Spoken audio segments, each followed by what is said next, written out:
प्रिय छात्रों, नमस्कार। बीए पार्ट सेकंड हिंदी साहित्य के सेकंड पेपर में हम पिछले कई दिनों से चर्चा कर रहे हैं लेखक एवं रचना परिचय की।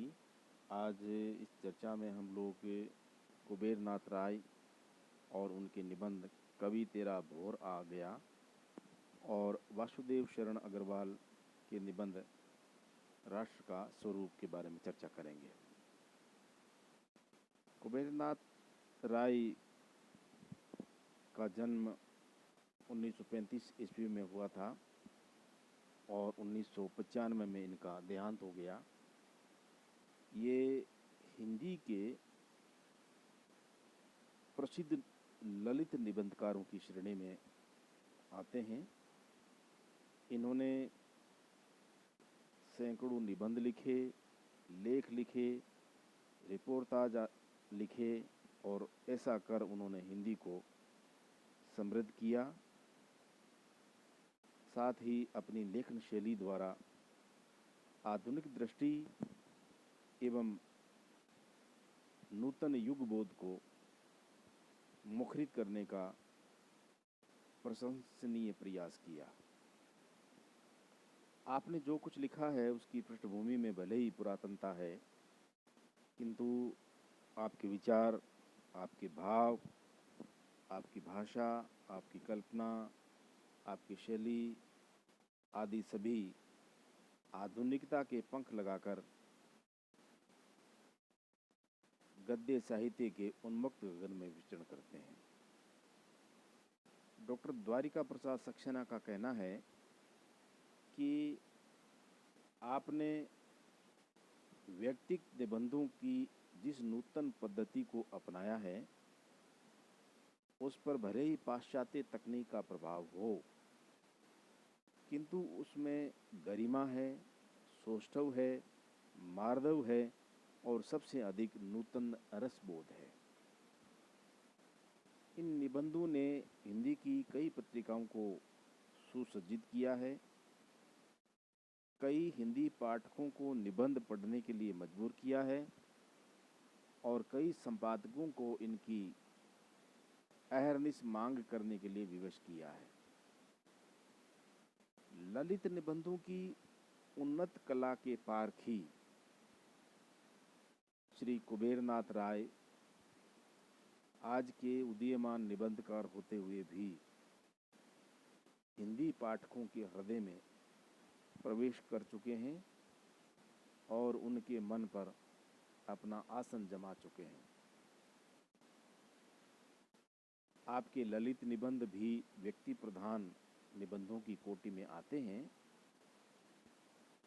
और इस क्षेत्र में इनसे पूर्व 4 निबंधकार प्रसिद्ध हैं। बाबू गुलाब राय, श्री पदुमलाल पुन्नालाल बख्शी, डॉक्टर हजारी प्रसाद द्विवेदी और श्री विद्यानिवास मिश्र। इनके प्रमुख निबंध संग्रह है प्रिया नीलकंठी, रस आखेटक, गंधमादन, निषाद बांसुरी, विषाद योग और कामधेनु आदि। इनके निबंधों में सांस्कृतिक संदर्भों से फूटते हुए जीवन के आधुनिक आयामों तथा उनमें से झांकते जीवन को देखा जा सकता है। इन्होंने रस आखेटक में रस की परिभाषा को नया आयाम दिया है। विषाद योग की स्थिति पूर्व के निबंध संग्रहों से किंचित भिन्न है। विद्या की दृष्टि से इनके सभी निबंध ललित निबंधों की श्रेणी में आते हैं, किंतु विषय की दृष्टि से वे 4 प्रकार के हैं: भावनात्मक, विचारात्मक, वर्णनात्मक और विवरणात्मक। इनके निबंधों में भावात्मक शैली का सर्वाधिक प्रयोग हुआ है। इसके अतिरिक्त धारा शैली, लाक्षणिक शैली, आलंकारिक शैली, व्यंग्यात्मक शैली और निगमन शैली का प्रयोग भी इनके निबंधों में खुलकर हुआ है। जहाँ तक इनकी भाषा का प्रश्न है, उसके विषय में डॉक्टर द्वारिका प्रसाद सक्सेना का मत उद्धृत करना उचित प्रतीत होता है। डॉक्टर सक्सेना लिखते हैं कि राय जी की भाषा का अनुशीलन करने पर ज्ञात होता है कि उसकी रूप संरचना अत्यंत सुष्ठ एवं परिनिष्ठ है। वह व्याकरण रूपी पुलिस मेन से नियंत्रित है, यानी कि इनकी भाषा व्याकरण के अनुरूप है। उसमें विचारों की अभिव्यक्ति के लिए अपूर्व सामर्थ्य है। वह कौतुक रूपी वाक्यश्री से मंडित है। उसमें तेज और ओज की प्रखरता है। उसमें चुंबकत्व का गुण है।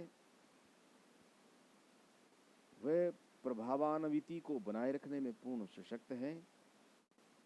उसमें रागात्मकता से परिपूर्ण कवित्व की सरसता है।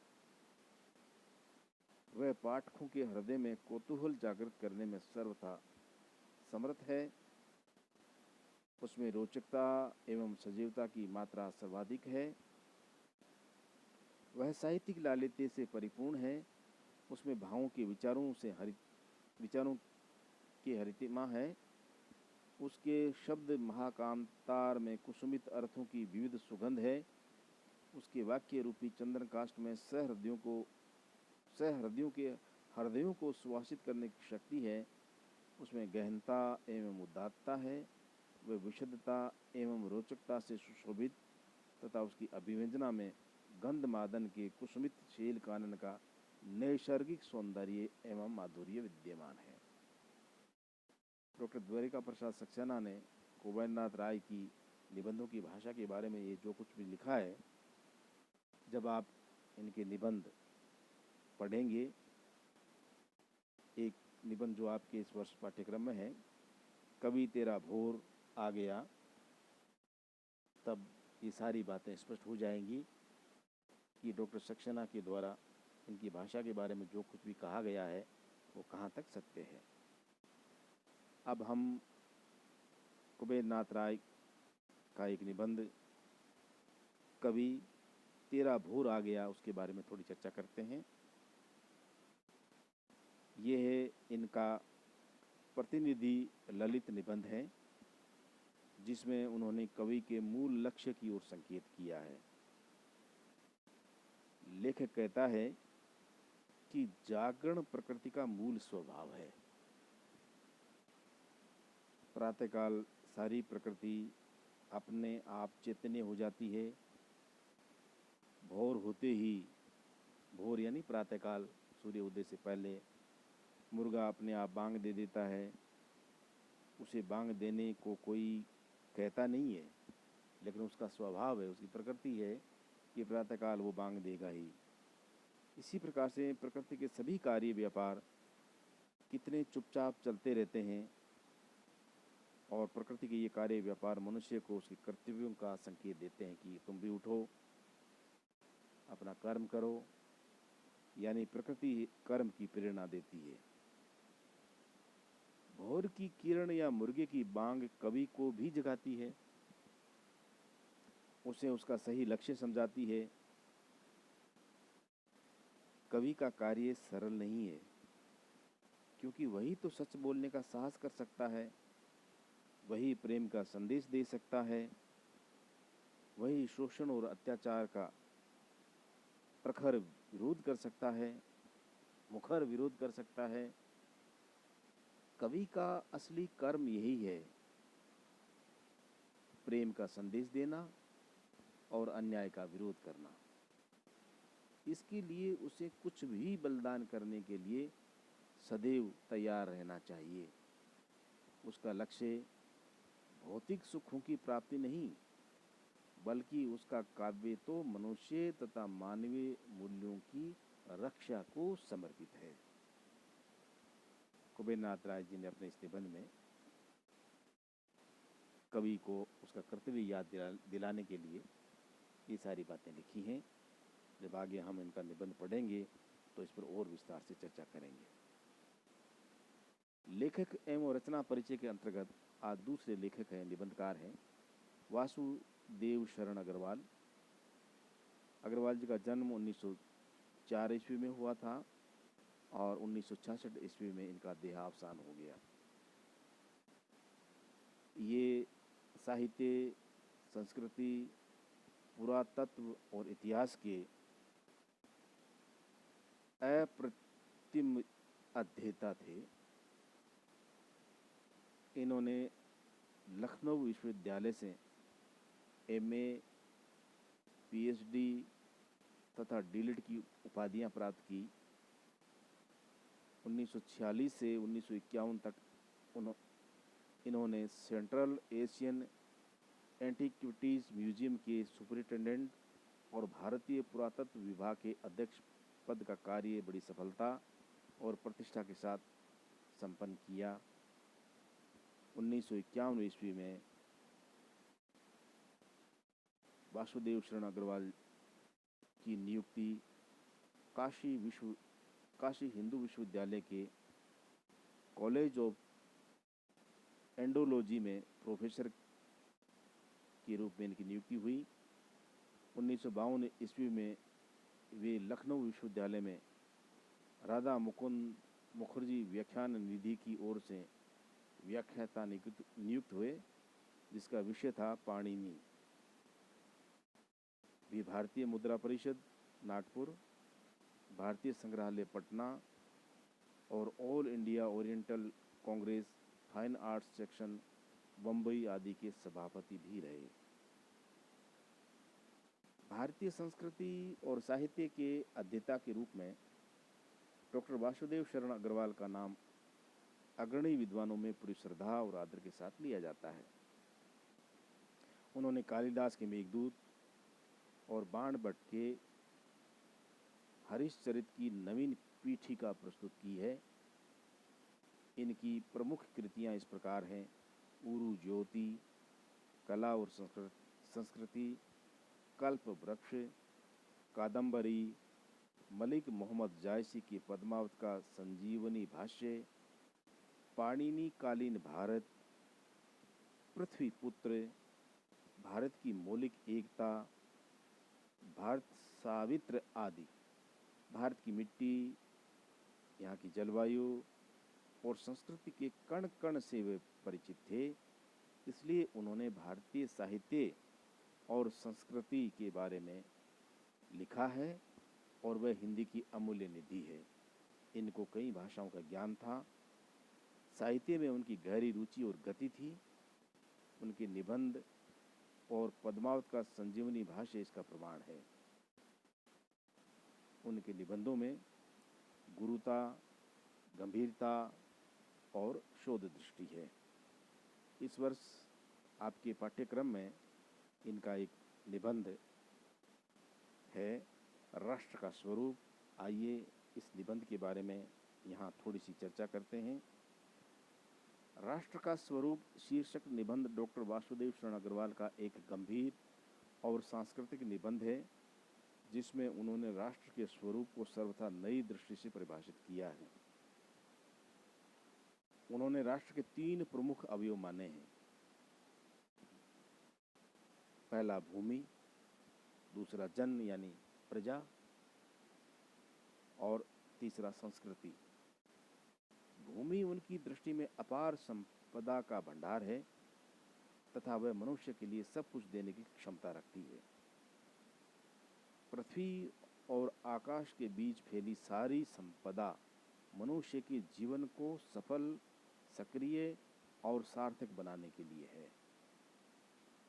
पृथ्वी पर रहने वाला दूसरा अवयव है जन, जिसके हृदय में राष्ट्रीयता के अंकुर उत्पन्न होते हैं। जन का प्रवाह अनंत है और वह धरती से अपना संबंध अपने श्रम की निष्ठा से कर सकता है। यही निष्ठा राष्ट्रीय भावना का आधार है। तीसरा और अंतिम अवयव है संस्कृति, जिसमें धरती और जन के संबंध प्रतिबिंबित होते हैं। बिना संस्कृति के किसी जन की कल्पना नहीं की जा सकती। मानव जीवन के वृक्ष का पुष्प संस्कृति है, जो जन जन के बीच समन्वय स्थापित करने में सहायक होती है।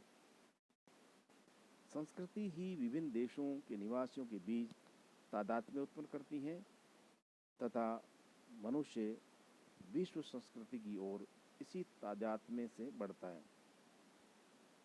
मनुष्य ने जितनी भी प्रगति आज तक की है वह उसकी सांस्कृतिक उपलब्धि है, जिसके ऊपर सारे विश्व के नागरिकों को गर्व होना चाहिए।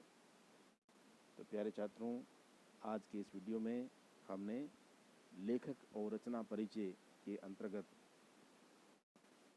कुबेरनाथ राय और उनके निबंध कवि तेरा भोर आ गया तथा डॉक्टर वासुदेव शरण अग्रवाल और उनके निबंध राष्ट्र का स्वरूप के बारे में चर्चा की। मैं उम्मीद करता हूँ कि आपको इससे अवश्य लाभ होगा, बशर्ते कि आप इस वीडियो को ध्यान से सुनें और इसका आप लाभ लें। कल फिर हम चर्चा करेंगे इसी टॉपिक पर, लेखक एवं रचना परिचय पर, और कल हम बात करेंगे आचार्य रामचंद्र शुक्ल और पंडित विद्यानिवास मिश्र के बारे में। कल तक के लिए नमस्कार।